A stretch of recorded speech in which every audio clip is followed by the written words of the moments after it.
सब किसान भाइयों का हार्दिक स्वागत है आपके अपने चैनल फार्मिंग बॉस पर। आज हम बात करने जा रहे हैं कपास की खेती के बारे में कि कपास की बिजाई करते समय और अंत तक क्या क्या गलतियां की जाती है जिनसे पैदावार में कमी आती है।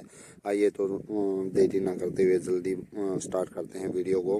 किसान भाई ध्यान रखें कि ज़्यादा मुनाफा लेने के लिए अपने खेत में हर बार कपास की बिजाई कर देते हैं, जिसके कारण आपकी फसल की पैदावार कम होती है। किसान भाइयों को सबसे पहले फसल चक्कर अपनाना चाहिए, लेकिन जिन किसान भाइयों के पास ज़मीन कम है जो फसल चक्कर नहीं अपनाते, तो उनके लिए एक ख़ास बात यह है कि वो अपने खेत की जुताई सबसे पहले गेहूँ कटने के बाद या सरसों कटने के बाद अच्छे से कर दे और 15-20 दिन उसको छोड़ दे, ताकि उसके बाद जब गर्म हवाएं निकल जाए उसके अंदर से और नमी ख़त्म हो जाए खेतों में, तो फिर उसके बाद उसमें अपना पलेवा करके कम दिन की वैरायटी की फसल की बिजाई कर सकते हैं, जिससे उनकी पैदावार में कमी कम आएगी।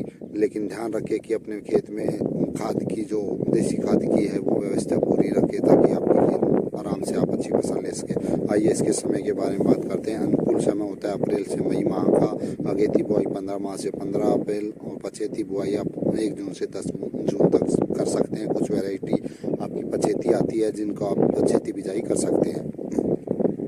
उसके बाद हम बात करते हैं इनको टेम्परेचर क्या चाहिए। अंकुरण के लिए 32 से 34 डिग्री सेल्सियस, बढ़वार के लिए 21 से 27, और फ्रूटिंग स्टेज जो होती है वो आप देखते होंगे, थोड़ा सा बरसात का समय आ जाता है, 25 डिग्री से 30 डिग्री सेल्सियस टेम्परेचर चाहिए, जिस समय फल और फूल आते हैं इसके ऊपर। आइए इसकी खेती की तैयारी के बारे में बात करते हैं।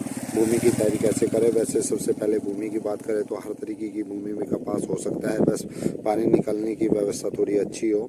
उसके बाद हम बात करें तो इसका पीएच वैल्यू आप 5.5 से 7.5 होनी चाहिए जो आपकी ज़मीन है। अगर कुछ खारा इलाका है जहाँ पानी खारा है, ज़मीन खारी है, तो उसके अंदर आप जिप्सम से ज़रूर उपचार करें। और इस चीज़ का ध्यान रखें किसान भाई, ये दूसरी गलती करते हैं कि अपना जिप्सम से उपचार नहीं करते धरती का, और जिसके कारण खारे पानी में आपकी पैदावार कम आती है।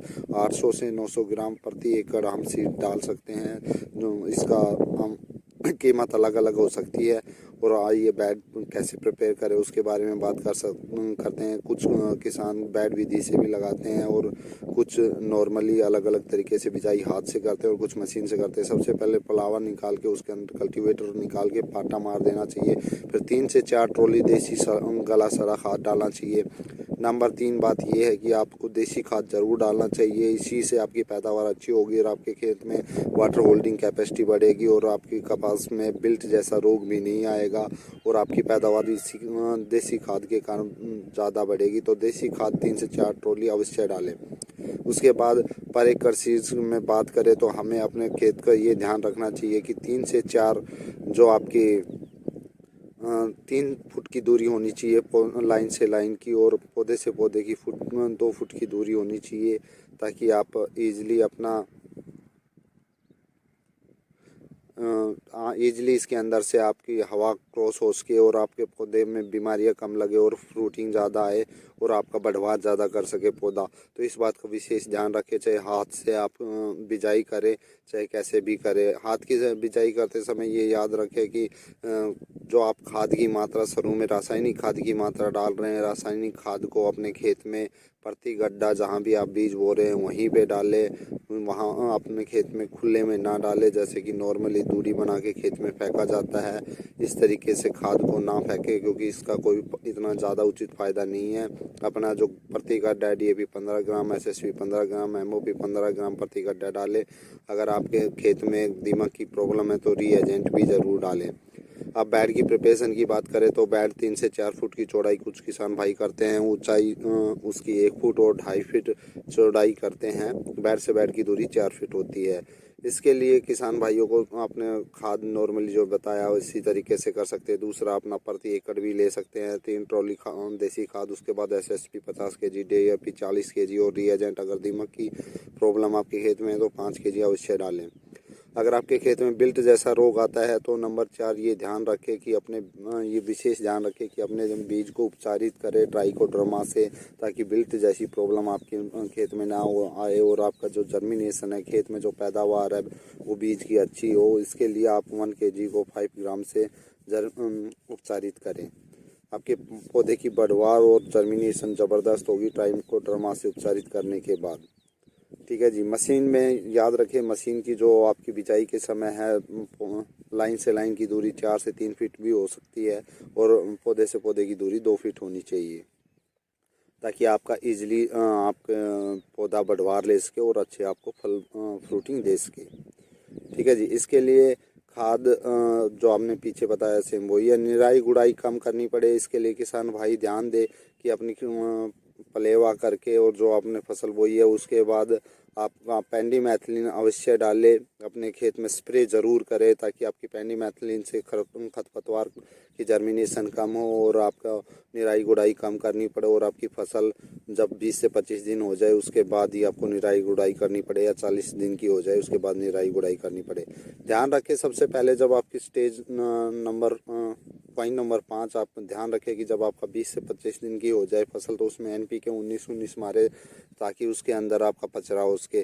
जब आप टिलर से पहली बुआई या निराई गुड़ाई कराते हैं तो उस समय फर्स्ट खाद की डोज 35 से 40 दिन में की क्रॉप में 40 kg यूरिया डालें और 5 kg जिंक अवश्य डालें ताकि आपको पौधे को पूरी खुराक मिल सके। दूसरा निराई गुड़ाई का समय होता है टिलर से 65 से 70 दिन का की क्रॉप हो जाए, जब 30 kg या 25 kg यूरिया डालें और सिंगल सुपर फास्फेट ज़रूर डालें 50 kg ताकि आपके पौधों में अच्छे फूल और फल आ सके। प्रति एकड़ ये डोज बताई जा रही है। याद रखें कि ये 6 सेंटीमीटर दूर हो पौधों की जड़ों से ताकि आपको तने के पास ना हो, ताकि इजीली आप के पौधे ले सके। थर्ड जो बुआई है 90 से 120 दिन, कुछ किसान डालते हैं कुछ नहीं भी डालते। मैग्नीशियम सल्फेट 5 kg और माइक्रो न्यूट्रिएंट दे सकते हैं आप 5 kg, NPK 13-0-45 या 0-52-34 4 kg आप पर एकड़ के हिसाब से डाल सकते हैं और सिंचाई कर दे प्रति जड़ों के पास डाल के या बुआई करके टिलर से डाल दे। इस समय बुआई करने का काम औचित्य होता है, आप नॉर्मली जड़ों से दूर डाल के सिंचाई कर दें। तीसरा आप ये चीज़ ध्यान रखें कि ड्रिप जो विधि है हमारी किसान भाइयों के लिए बहुत फ़ायदेमंद हो रही है, साबित हो रही है। इस समय अगर कपास की खेती आप ड्रिप के ज़रिए करते हो, ड्रिप के ज़रिए आप खाद देते हैं, जैसा कि इसमें शेड्यूल दिखाया गया है, ड्रिप से जो आपकी खेती होगी उस कपास की ज़बरदस्त होती है और अलग से ही आपको फ़र्क दिखाई देगा। आपकी पैदावार में 3 से 4 क्विंटल का आपको फ़र्क दिखाई देगा और रोगों में भी कमी होगी। पौधे की बढ़वार ज़बरदस्त होती है, सबसे मेन चीज़ होती है पौधे की बढ़वार, आपको अलग से ही दिखाई देगा पौधा ड्रिप के कारण। ठीक है जी। तो मैं आपको सजेशन दूंगा ड्रिप से ज़रूर करें। आपका पौधों में प्रकोप शुरू हो जाता है कीटों का जब आपकी 35 से 40 दिन की फसल हो जाती है या इससे पहले ही स्टार्ट हो जाता है। स्प्रे बहुत ज़्यादा होती है। स्प्रे से बचने के लिए मैं आपको सजेशन दूंगा कि आपको नीम ऑयल का ज़रूर प्रयोग करना चाहिए, जिससे सफ़ेद मक्खी और हरा तेला जैसे कीटाणु भी आपके कंट्रोल हो जाते हैं। और जो गुलाबी कीड़ा है इसके लिए स्प्रे अलग से आता है, लेकिन नीम तेल से इसमें भी थोड़ा बहुत मैं कह सकता हूँ फ़र्क पड़ता है। तो किसान भाई ट्रैप और नीम ऑयल का ज़रूर प्रयोग करें, ताकि आपका नीम ऑयल और ट्रैप से ये है कि जो आपके मित्र कीट होते हैं जो फसल में बढ़वार या पैदावार को बढ़ावा देते हैं वो नहीं मरते। जो आपके नुकसानदायक कीट है उन्हीं पर आपका उनका आक्रमण कम हो जाता है और उनकी बढ़ोतरी में कमी आ जाती है। नीम ऑयल का सबसे बेनिफिट ये है 1500 ppm पर एकड़ से डालने से कि आपका जो सफ़ेद मक्खी का बढ़वार है वो कम हो जाती है, जो किसी भी स्प्रे से नहीं होती। ठीक है जी। तो इसलिए मैं आपको सजेशन दूंगा, ये खास ध्यान रखें कि 1 लीटर नीम तेल ऑयल आप 1500 ppm का ज़रूर डाल के देखें। इससे आपकी फसल में अलग से ही आपको फ़ायदा नज़र आएगा, जिसका आप हर बार यूज करेंगे। पीला ट्रैप और नीला ट्रैप। नीला ट्रैप होता है आपका जो रस चूसक कीट होते हैं उनके लिए, और पीला ट्रैप जो सफ़ेद मक्खी होती है उसके लिए होता है। पर एकड़ में आप 20 लगा सकते हैं। लगाने की विधि आसान है, बस आपको स्टार्टिंग में इसको मार्केट से लेने में दिक्कत होगी, जिसको आप ऑनलाइन वगैरह भी ख़रीद सकते हैं, लेकिन उसके बाद आप इजीली इसको ख़रीद सकते हैं और अपने खेत में लगा सकते हैं, जैसे कि आपको दिखाई देगा। थोड़ी देर बाद हम दिखाएंगे। अब आपको हम बताते हैं कुछ स्प्रे जो नॉर्मली आप यूज कर सकते हैं अगर आपकी फसलों में कीटों की कमी नहीं हुई है और लगातार बढ़ रही है। जैसे टेक्निकल नाम आपको फर्स्ट स्प्रे दिखाई दे रहा है, ये आप यूज कर सकते हैं। ठीक है जी। इसके बाद आपको जी टेक्निकल नाम जो दिखाई दे रही है, स्प्रे आप इसी मात्रा में पर लीटर 15 लीटर के लिए है। दूसरा इनका जो आपकी कंपनी का नाम आता है, स्पेशली मैंने आपको बता दिया सफ़ेद मक्खी के लिए जो कि यूज होते हैं स्प्रे, वो वाला। सेकंड टाइम जो आपका 70 से 80 दिन में जो क्रॉप में स्प्रे किया जाता है, वो वाला स्प्रे है। हरे तेले के लिए आप जो नाम दे रखा है, ये वाली स्प्रे यूज कर सकते हैं अगर आपके आसपास मिले, या दूसरा भी आप यूज कर सकते हैं। गुलाबी सुंडी का थोड़ा विशेष ध्यान रखें, इसके लिए आपको स्प्रे पहले से ही अपनी फसल में ध्यान रखना है, और जो स्प्रे बताई गई है ये यूज करनी है। और ऊपर जो दिए गए हैं वो टेक्निकल्स नाम है, नीचे जो दिए गए हैं स्पेशली गुलाबी सुंडी के लिए दिया गया है। ये आपकी फसल में बहुत ज़्यादा पैदावार में नुकसान करता है, जो हर बार किसान भाइयों को घाटे की खेती करने पे मजबूर कर देता है, जो बरसात ज़्यादा होने पर ज़्यादा आता है। तीसरा फंगस का ध्यान रखें, फंगस की दवाई भी आप अवश्य डालें, जिसके कारण आपकी फसल पूरी की पूरी खराब हो सकती है। और तीसरा स्प्रे शैडोल आपको दिखाया गया स्क्रीन पे 100 से 110 दिन के बीच में, जिसमें ज़्यादातर आपके गुलाबी कीड़े सुंडी की ही शिकायत मिलती है, और बाकी कीट्स का प्रकोप कम हो जाता है टेम्परेचर बढ़ने के कारण। ठीक है जी, इस समय हम हार्वेस्टिंग भी शुरू कर देते हैं। तो ये आपको स्प्रे शेड्यूल बताया गया। जैसे कि मैं आपको बता रहा था, हरा तेला, सफ़ेद मक्खी, इन सभी के लिए आप ट्रैप यूज कर सकते हैं, जो कि इजीली मार्केट से मिल सकते हैं, और आपको स्प्रे कम करना पड़ेगा इसके लिए। ठीक है जी, इस स्प्रे कम करके आप इससे इजीली, ये कम कोस्टिंग भी कम पड़ेगी आपको। आप अपने खेत में जैसे स्क्रीन में दिखाया गया ऐसे मक्खी मच्छर इस पर चिपक जाते हैं, और बहुत आपको ज़्यादा स्प्रे नहीं करना पड़ता। आपके मित्र कीट आपके खेत में बचे रह जाते हैं, जो कि आपकी पैदावार को बढ़ावा देते हैं।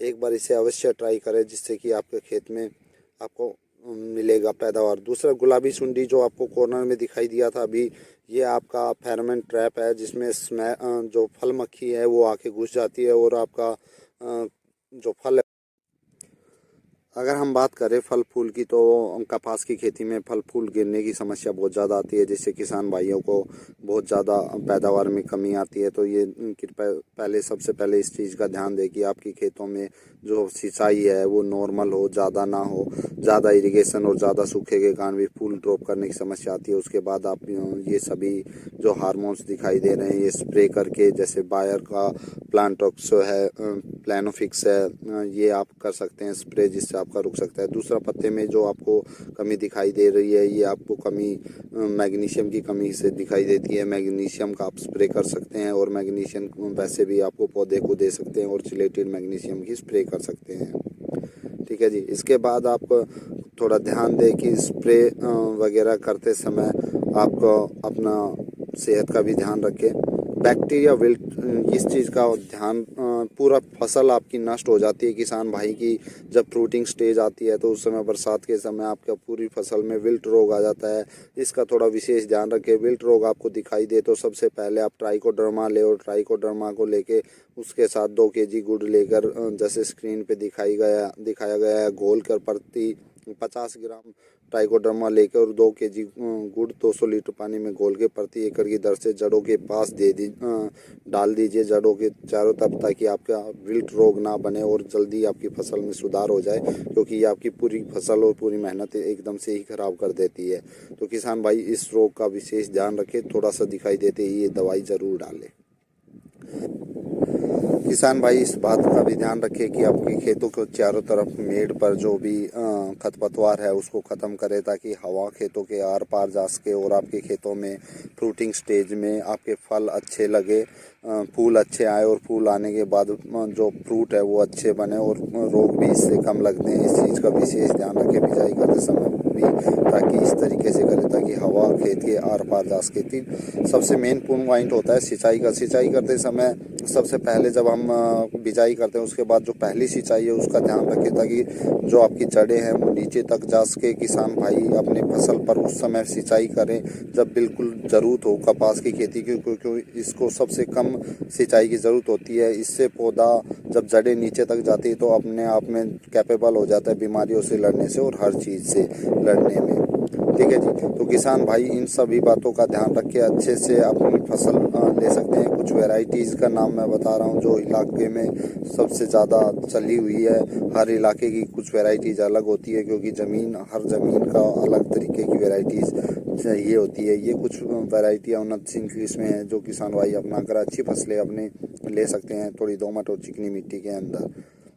सिंचाई अपने जो रेतीली ज़मीन होती है उसमें ज़्यादा होती है और चिकनी ज़मीन में हमारी कपास की खेती में बहुत ही कम सिंचाई की आवश्यकता पड़ती है और उसके बाद बरसात शुरू हो जाती है।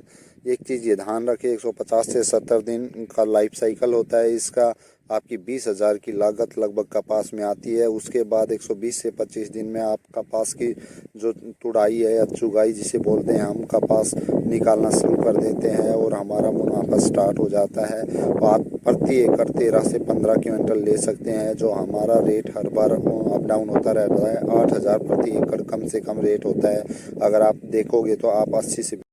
कृपया लाइक करें, सब्सक्राइब करें, शेयर करें। धन्यवाद।